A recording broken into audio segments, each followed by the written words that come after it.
Hi everyone, welcome back to another video from Tutorialify.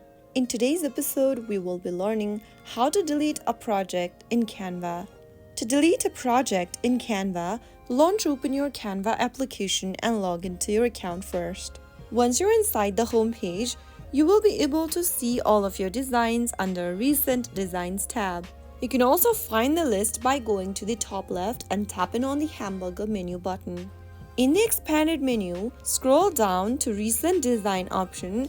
Once you find the design you want to delete, tap on the three dots right next to it and then click on Move to Trash. You will then be able to move the design to trash, or which means you have successfully deleted the project. Now the design will be moved to a trash and stay there for 30 days before being permanently deleted.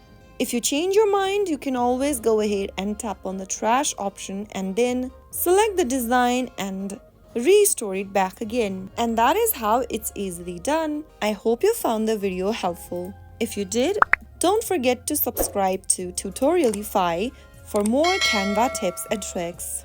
See you in the next video. Thanks for watching.